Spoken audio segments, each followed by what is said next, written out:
बोलो सियावर रामचंद्र की जय। बोलो संत समाज की जय। बोलो वीर हनुमंता की जय।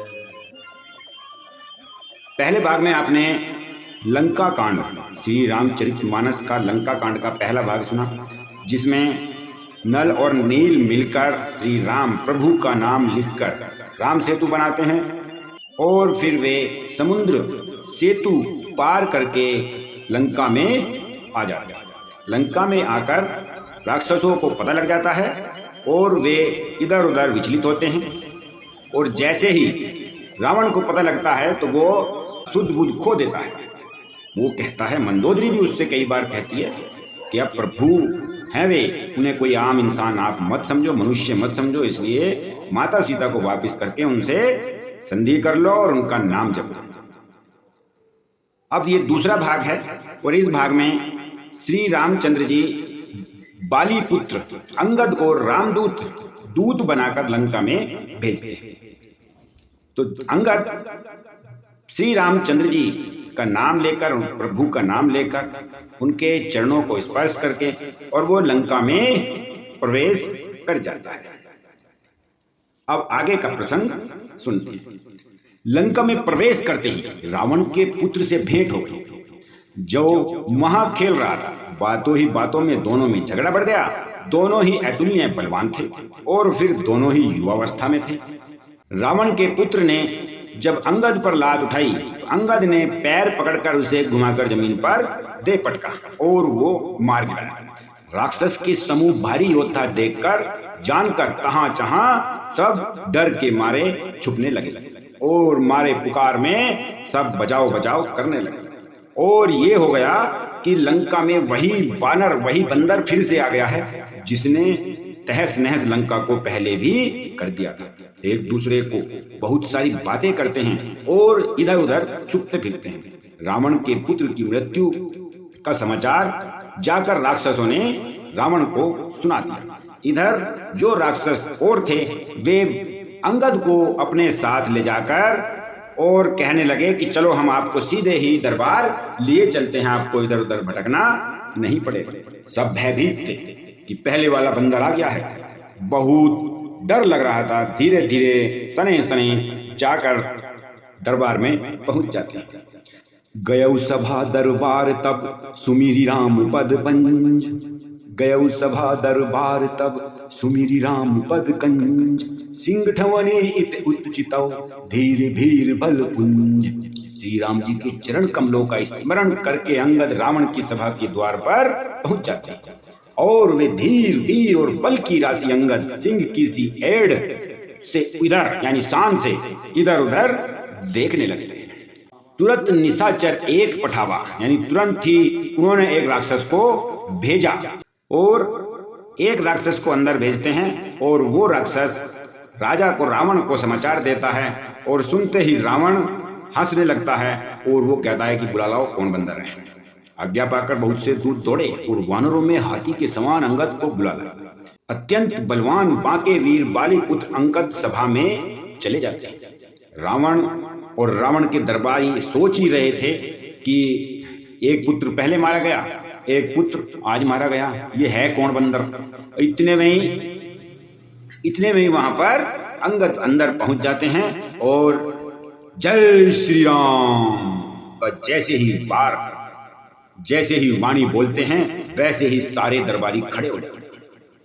जैसे मतवाले हाथियों के झुंड में सिंह की गर्जना फैल जाती है और हाथी इधर उधर चलने लगते हैं और वो सब सभा जाते हैं, उसी तरह प्रताप, श्री राम जी का प्रताप का हृदय में स्मरण करके वह निर्भय वहां पर साइड में सिंहासन पर बैठ जाते हैं।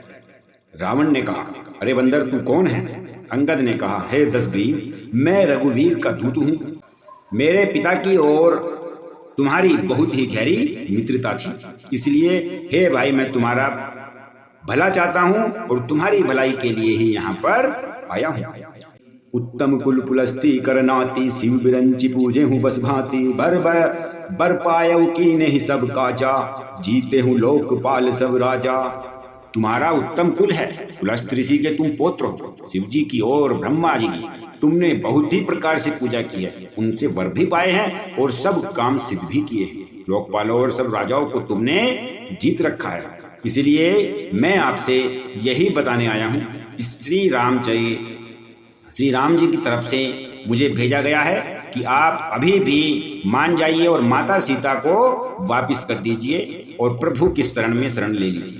प्रभु क्षमा के राज हैं, वो आपको शरणागत के पालन करने वाले रघुवंशी मणि शिरोमणि श्री राम जी मेरी रक्षा कीजिए। इस प्रकार अगर आप कहोगे तो वो आर्त पुकार सुनते ही प्रभु निर्भय आपको कर देंगे। रावण ने कहा, अरे बंदर के बच्चे संभल कर बोल, मूर्ख, मुझ देवताओं के शत्रु को तूने जाना ही नहीं है। अरे भाई, अपना और अपने बाप का नाम तो बता, किस नाते से मित्रता बनाता है। अंगद ने कहा, मेरा नाम अंगद है, मैं बाली का पुत्र हूँ, उनसे कभी तुम्हारी भेंट हुई थी। अंगद का वचन सुनते ही रावण कुछ सकुचा गया और बोला, हाँ मैं जान गया, मुझे याद आ गया, बाली नाम का एक बंदर था। अरे अंगद, तू ही बाली का लड़का है। अरे कुलनाशक, तू तो अपने कुलरूप की बांस के लिए अग्निरूप ही पैदा हो गया, गर्भ में ही क्यों नष्ट हो गया। तू व्यर्थ ही पैदा हुआ है, जो अपने पिता के मारने वाले के साथ युद्ध कर रहा है। अब बाली की कुशलता तो बता, वह कैसा है, कहाँ है। तब अंगद ने हंसकर कहा, बस कुछ ही दिन बीतने दो, आप स्वयं ही उनके पास जाकर मिल लेना। श्री राम जी से विरोध करने पर जैसी कुशल होती है, उनकी वैसी ही कुशल हो गई है। और अब आपकी बारी है। जिसके हृदय में रघुनाथ श्री रघुवीर जी हों, वो हमेशा तर जाते हैं, और जिसके हृदय में श्री रघुवीर ना हों, वो ऐसी ही कुशल और ऐसी ही दशा पाते हैं। तो आप भी कुछ दिन बाद मेरे पिता के पास जाकर पूछ लेना, या तो आप मेरी बात मान लो। शिव, ब्रह्मा, देवता और मुनियों के समुदाय जिनके चरण की सेवा करना चाहते हैं, उनका दूध होकर मैंने कुल को डुबो दिया। अरे ऐसी बुद्धि होने पर भी तुम्हारा हृदय फट नहीं गया। वानर, अंगद की कठोर वाणी सुनकर रावण आंखें तरेर कर तिरछी करके बोला, अरे दुष्ट, मैं तेरे सब कठोर वचन इसलिए सह रहा हूँ कि मैं नीति और धर्म को जानता हूँ और उनकी मैं रक्षा भी करता हूँ। अंगद ने कहा, कह कपि धर्मशीलता तोरी, मैं तुम्हारी धर्मशीलता बहुत सुनी है। हमें हूँ सुनी कृत पर त्रय चोरी, तुमने पराई स्त्री की चोरी की और दूध की रक्षा की बात तो अपनी आंखों से देख ही ली। ऐसे धर्म के व्रत को धारण करने वाले तुम डूब कर मर क्यों नहीं गए। नाक कान से रहित बहन को देखकर तुमने धर्म विचार कर ही तो क्षमा कर दिया था। तुम्हारी धर्मशीलता जग जाई है। मैं भी बड़ा भाग्यवान हूँ जो मैंने तुम्हारे दर्शन पाए हैं। रावण ने कहा, अरे जड़ जंतु वानर, व्यर्थ बक बकने कर। अरे मूर्ख, मेरी भुजाएं तो देख, ये सब लोकपालों के विशाल बल रूपी चंद्रमा को ग्रसने के लिए राहु है। फिर तूने आकाश रूपी तालाब में मेरी भुजाओं रूपी कमलों पर बसकर शिवजी सहित कैलाश हंस के समान शोभा को प्राप्त हुआ था, उठा लिया था। क्या तू भूल गया है। अरे अंगद सुन, तेरी सेना में बता ऐसा कौन सा योद्धा है जो मुझसे भिड़ सकेगा। तेरा मालिक तो स्त्री के वियोग में बलहीन हो रहा है और उसका छोटा भाई उसी के दुख से दुखी है। तुम और सुग्रीव दोनों तट के वृक्ष हो। मेरा छोटा भाई विभीषण भी, वह भी बड़ा डरपोक है। मंत्री जामवन बहुत बूढ़ा हो गया है, वह अब लड़ाई में क्या भाग लेगा। नल नील तो शिल्प कर्म जानते हैं, वे लड़ना नहीं जानते। एक वानर जरूर महान बलवान है जो तेरी सेना में है, जो मुझसे टकरा सकता है। यह वचन सुनते ही बाली पुत्र अंगद ने कहा, हे राक्षसराज, सच्ची बात कहूं, क्या उस वानर ने सचमुच तुम्हारा नगर जला दिया था। रावण जैसे ही जगद्विजय योद्धा का नगर एक छोटे से वानर ने जला दिया। ऐसे वचन सुनकर उन्हें सत्य कौन कहेगा। जो अति सुभट सराहे रावण, सो सुग्रीव केर लघु धावन। चलई बात सो वीर न होई, पठुआ खबर लेने हम सोई। अर्थात रावण, हे रावण, जिसको तुमने बहुत बड़ा योद्धा कहकर सराहा है, वह तो सुग्रीव का एक छोटा सा तोड़कर चलने वाला हरकारा है, दास है। वह बहुत चलता है, वीर नहीं है। उसको तो हमने केवल खबर लाने के लिए भेजा था। क्या सचमुच ही उस वानर ने प्रभु की आज्ञा पाए बिना ही तुम्हारा नगर जला डाला था। मालूम होता है इसी डर से वह लौटकर सुग्रीव के पास नहीं गया था और उसने सुना है तुम्हारा पुत्र भी मार दिया था। यह सुनकर रावण को बहुत तेज क्रोध आया। तब रावण उस क्रोध को थोड़ा शांत करके हंसकर बोला, बंदर, मैं यह एक बंदर में यह एक बहुत बड़ा गुण है कि जो उसे पालता है उसका वह अनेकों उपाय से भला करने की चेष्टा करता है। बंदर को धन्य है जो अपने मालिक के लिए लाज छोड़कर जहां तहां नाचता फिरता है। हे अंगद, तेरी जाति स्वाभाविक ही है, तू अपने मालिक के गुण इस प्रकार कैसे न बखानेगा? अंगद ने कहा। अंगद को क्रोध आ गया। अंगद ने कहा, तुम्हारी सच्ची गुण ग्राहकता तो मुझे हनुमान ने सुनाई दी थी। उसने बताया था कि जैसे ही रावण ने मेरी पूंछ पकड़ने की कोशिश की और पकड़ ली, मैं तुरंत ही ऊपर आसमान में उसे उड़ा के ले गया था और रावण मेरे पीछे पीछे आ गया था। तो मैंने हनुमान जी से तुम्हारी सारी हकीकत जान ली है। तुम्हारा वही सुंदर स्वभाव विचार कर है दस गई। मैंने कुछ दृष्टता किया। हनुमान जी ने जो कुछ कहा था उसे आकर मैंने प्रत्यक्ष देख लिया है कि वह सही है, सच है, और हनुमान जी ने जो किया था, जो कहा था, वो सत्य है।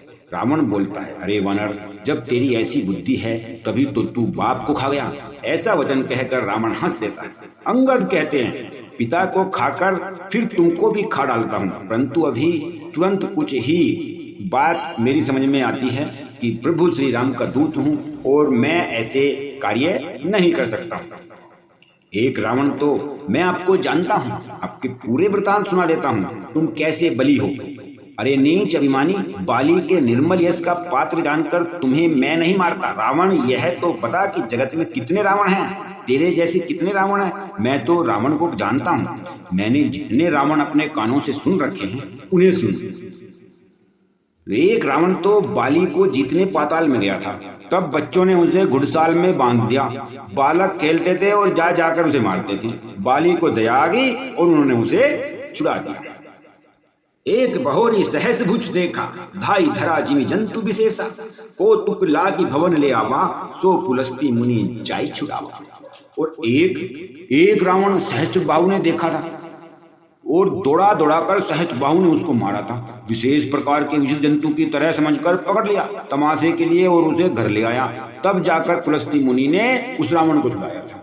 एक रावण की बात और सुन, कहने में तो मुझे संकोच हो रहा है। वह बहुत दिनों तक बाली की कांख में रहा था। इनमें से तुम कौन से रावण हो ये तो बताओ, खींचना छोड़कर सच सच बताओ। पर क्या बात है? रावण ने कहा, अरे मूर्ख, सुन, मैं वही बलवान रावण हूँ जिसकी भुजाओं की लीला कैलाश पर्वत जानता है, जिसकी सूरता उमापति महादेव जी जानते हैं, जिन्हें अपने सिर रूपी पुष्प चढ़ाकर मैंने पूजा की थी। दिग्गज दिशाओं के हाथी मेरी छाती की कठोरता को जानते हैं, जिनके भयानक दांत जब जाकर मैं उनसे जबरदस्ती भिड़ा, मेरी छाती में कभी नहीं फूटे। आप अपना चिन्ह भी नहीं बना सके, बल्कि मेरी छाती से लगते ही वे मूली की तरह टूट जाते थे। जासु चलत डोलती इमि धरनी, मतलब जिसके चलने से पृथ्वी डोलती है। चढ़त मत गज जिमि लघु तरनी, जैसे मतवाले हाथी के चढ़ते समय छोटी नाव डगमगा जाती है ना, ऐसे ही जिसके चलने से पृथ्वी डोलती है, मैं वही रावण हूँ। सोई रावण जग विदित प्रतापी, मैं वही जगत प्रसिद्ध प्रतापी रावण हूँ। अरे झूठी बकवाद करने वाले, क्या तूने मुझको कानों से कभी नहीं सुना?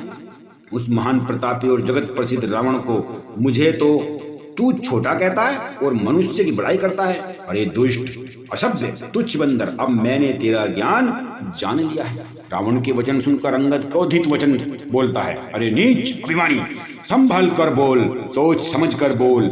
जिनका फरसा सहस्त्रबाहु की भुजाओं रूपी अपार वन को जलाने के लिए अग्नि के समानता, जिनके फरसा रूपी समुद्र की तीव्र धारा में अनगिनत राजाओं अनेकों बार डूब गए, उन परशुराम जी का गर्व जिन्होंने देखते ही देखते भंग कर दिया। अरे अभागे दशाशीष, वे मनुष्य कैसे हैं?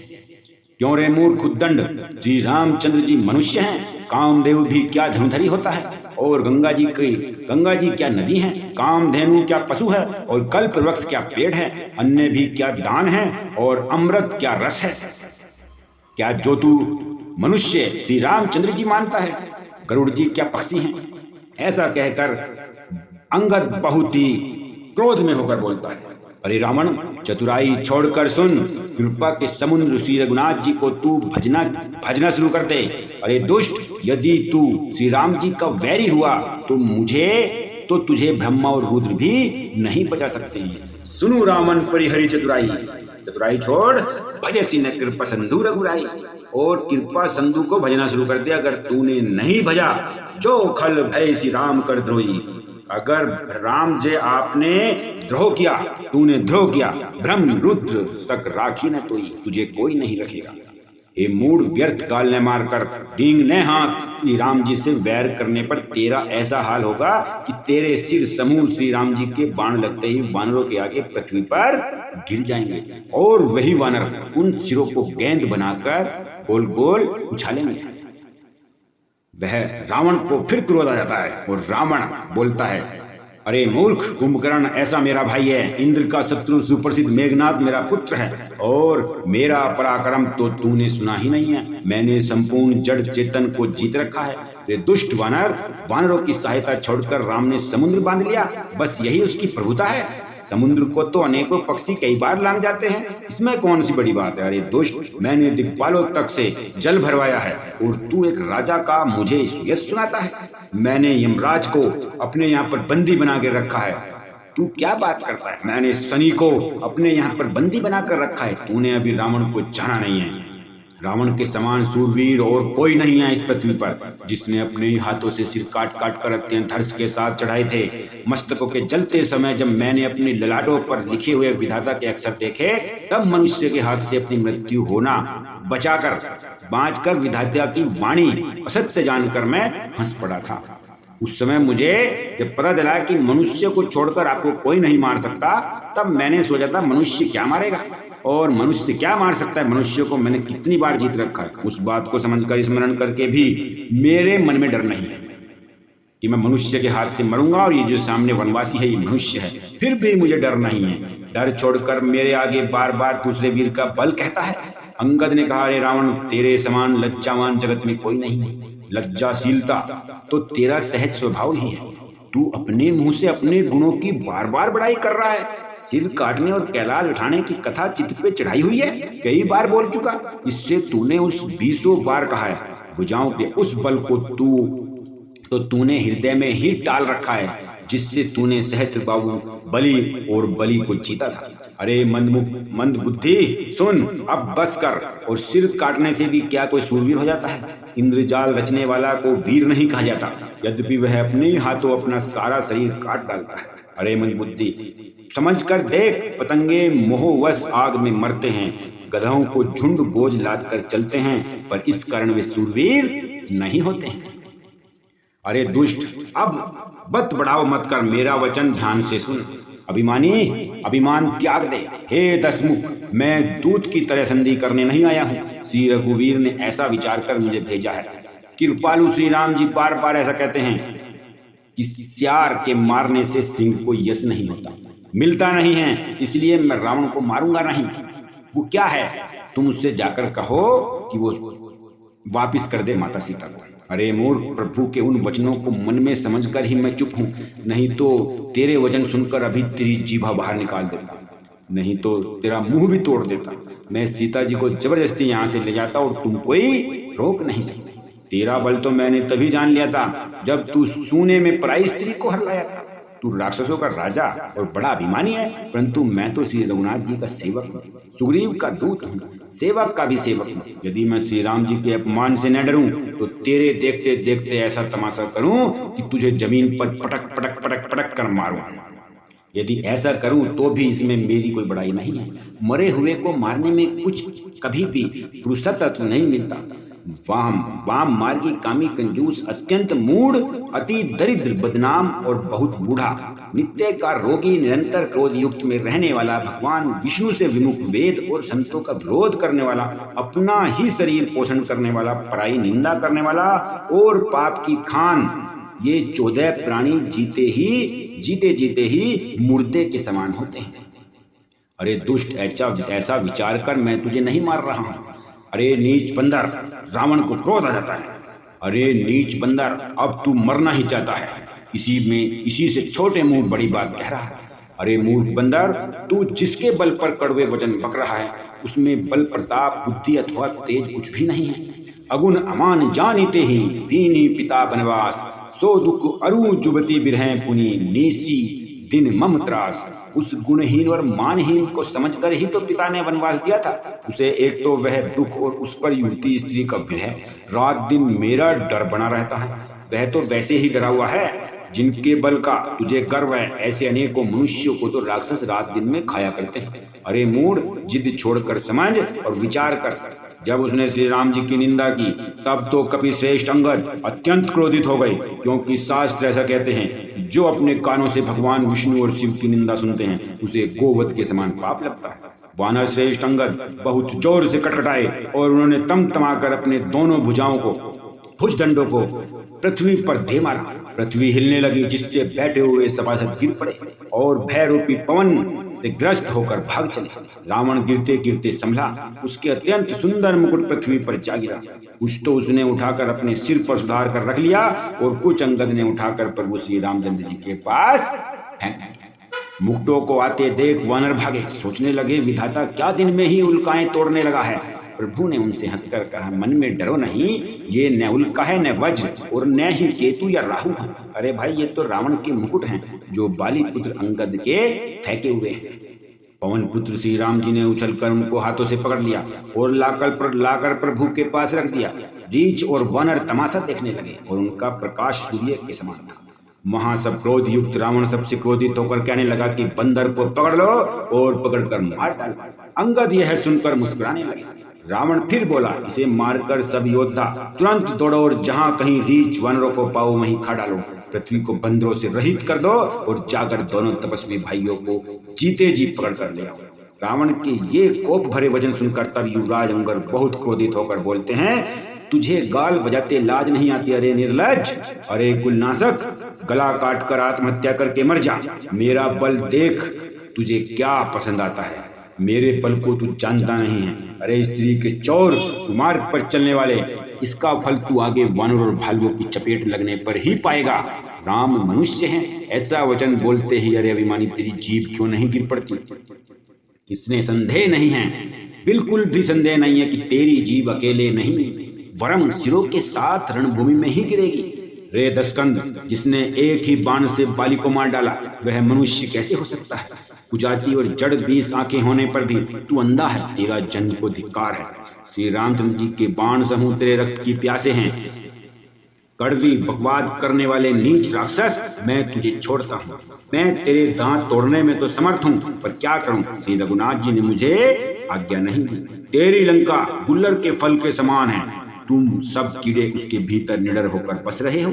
मैं बंदर हूँ, मुझे इस फल को खाते क्या देर थी, पर उदार श्री रामचंद्र जी ने वैसी आज्ञा मुझे नहीं दी। अंगद की युक्ति सुनकर रावण मुस्कुराया और बोला, अरे मूर्ख, बहुत झूठ बोलने वाला, तूने कहाँ सीखा है? बाली ने तो कभी ऐसा गाल नहीं मारा। जान पड़ता है तू तपस्वियों से मिलकर लबार हो गया है। अंगद ने कहा, अरे 20 भुजाओं वाले, यदि तेरी 10 जीभें मैंने नहीं उखाड़ ली तो सचमुच में लबार हूँ।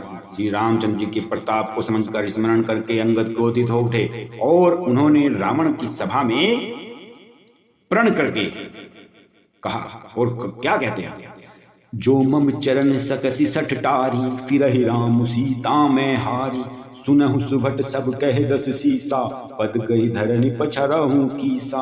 अरे मूर्ख, यदि तू मेरा चरण हटा सके तो श्री राम जी लौट जाएंगे, मैं सीता जी को हार कर चला जाऊंगा।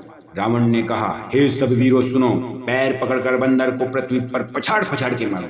इंद्रजीत, मेघनाथ आदि अनेक बलवान योद्धा जहां तहां से हर्षित होकर उठे और वे पूरे बल से बहुत से उपाय करके झपटते, पर पैर टस से मस भी नहीं होता। काकभुजुंडी जी यहाँ पर कहते हैं कि वे देवताओं के शत्रु राक्षस फिर उठकर सारे झपटते हैं, परंतु वे सारे भी झपटने के बाद अंगद के पैर को टस से मस नहीं कर पाते हैं। करोड़ों दौर वीर योद्धा जो बल में मेघनाथ के समान थे, सब हार गए। जैसे अंगद का बल देखकर सब हृदय में हारे, वैसे ही रावण को बहुत लज्जा आई। अंगद के ललकारने पर रावण स्वयं उठा। जब वह अंगद का चरण पकड़ने लगा, तब बाली कुमार अंगद ने कहा, मेरा चरण पकड़ने से तेरा बचाव नहीं हो सकता है। अरे मूर्ख, तू जाकर श्री रामचंद्र जी के चरण क्यों नहीं पकड़ता है? यह सुनकर वह मन में बहुत ही सकुचाकर लौट गया। उसकी सारी सी जाती रही, सारी ख्याति जाती रही। वह ऐसा तेजहीन हो गया जैसे माध्यम में चंद्रमा दिखाई देता है। सिंहासन बैठे हूँ सिर नाई, मानहु संपत्ति सकल गवाई, जगदात्मा प्राणपति रामा, तासु विमुख के मिलह विश्रामा। वह सिर नीचा करके सिंहासन पर जा बैठा, मानो सारी संपत्ति गवा कर बैठ गया हो। श्री रामचंद्र जी जगत भर के आत्मा और प्राणों के स्वामी हैं, उनसे विमुख रहने वाले शांति कैसे पा सकते हैं। शिव जी यहाँ पर कहते हैं कि उमा राम की भ्रगुटी बिलासा, होई विश्व पुनि पावहि नासा, तृणत कुलिस कुलिस मृण करही, तासु दूत पन कहूँ के मिटा रही। हे उमा, जिन श्री रामचंद्र जी के भ्रू विलास भोहे के सारे से विश्व उत्पन्न हो जाता है और फिर नाश हो जाता है, जो तृण को वज्र और वज्र को तृण बना देते हैं, आत्म अत्यंत निर्बल को महान बल प्रबल और महान प्रबल को अत्यंत निर्बल कर देते हैं, उनके दूत का प्रण कहो कैसे टल सकता है। फिर अंगद ने अनेकों प्रकार से नीति कही, पर रावण ने एक न मानी, क्योंकि उसका काल निकट आ गया था। शत्रु के गर्व को चूर करके अंगद ने उसको प्रभु श्री रामचंद्र का सुयश सुनाया और फिर वह राजा बाली का पुत्र यह कहकर चल दिया, हतो ने खेत खेलई खेलई, तो ही अवही का करो बड़ाई, प्रथम ही तासु तने कपि मारा, सो सुनी रावण भय खड़ा। रणभूमि में तुझे खेला खेल कर न मारूं तब तक अभी क्या बड़ाई करूं। अंगद ने पहले ही उसके पुत्र को मार डाला था। वह संवाद सुनकर रावण बहुत दुखी हुआ। जातु धान अंगद पन देखी, भय व्याकुल सब भय विशेषी। अंगद का प्रण देखकर सब राक्षस भय से अत्यंत व्याकुल हो गए। शत्रु के बल का मर्दन कर बल की राशि बाली पुत्र अंगद जी ने हर्षित होकर आकर श्री रामचंद्र जी के चरण कमल पकड़ लिए। उनका शरीर पुलकित है और नेत्रों में जल भरा हुआ है। संध्या हो गई जानकर दशग्रीव विलखता हुआ उदास होकर महल में चला जाता है और मंदोदरी ने रावण को समझाकर फिर कहा कि हे कांत, मन में समझकर बुद्धि को छोड़ दो आपसे और श्री रघुनाथ जी से योद्धा युद्ध शोभा नहीं देता। उनके छोटे भाई ने एक जरा सी रेखा खींच दी थी, उसे भी आप पार नहीं कर पाए थे, उसे लांग नहीं सके थे। ऐसा तो आपका पुरुषत्व है, क्या आप पुरुषत्व अपनी बात करते हैं हे प्रियतम। और क्या कहती है कि हे प्रियतम, आप उन्हें संग्राम में क्या जीत पाएंगे, जिनके दूत का ऐसा काम है खेल से ही समुद्र लांग कर वह वानरों में सिंह हनुमान आपकी लंका में निर्भय चला आया और पूरी लंका को आग जला दी, और अब दूत ने तुम्हारी सारी छठी याद दिला दी, सब चीज भुला दी। बाण प्रताप जान मारीचा, तासु कहा नहीं मोह नहीं नीचा। जनक सभा अगणित भूपाला, रही तुम बल अतुल विशाला। तुम श्री राम जी के बाण का प्रताप तो नीच मारीच भी जानता था, परंतु आपने उसका कहना भी नहीं माना। जनक की सभा में अगणित राजगण आए थे, क्या तुम पे वो धनुष हिला भी था? और श्री राम ने उसको भी हिलाकर उसको प्रतिज्ञा चढ़ाकर उसको तोड़ दिया था। परशुराम के बल को उन्होंने शून्य कर दिया था। क्या आप उन्हें मनुष्य समझते हैं, जिन्होंने विराट और खर दूषणों को मारकर लीला से ही कबंध को मार डाला, और जिन्होंने बाली को एक ही बाण में मार दिया? क्या आप उसे मनुष्य समझते हैं, जिन्होंने खेल खेल में ही समुद्र को बांध लिया और लांग कर लंका में आ गए, सुबेल पर्वत पर उतर पड़े हैं? उन सूर्य कुल के ध्वजा रूप कीर्ति को बढ़ाने वाले करुणा में भगवान ने आप ही के हित के लिए दूत भेजा था। उस दूत की बात मान लीजिए और ऐसा न करिए जिससे हमारा कुल खत्म हो जाए। हे पति, उन्हें आप बार बार मनुष्य कहते हैं। आप व्यर्थ ही मान ममता और मद का वश में, काल के वश में आप हो गए हैं, इसलिए आपको कोई बात नहीं सुहाती है। काल दंड लेकर किसी को नहीं मारता, वह धर्म बल बुद्धि है और विचारों को हर लेता है। हे स्वामी, जिसका काल निकट आ जाता है उसे आपकी ही तरह भ्रम हो जाता है। आपके 2 पुत्र तो मारे गए, पूरा नगर जल गया।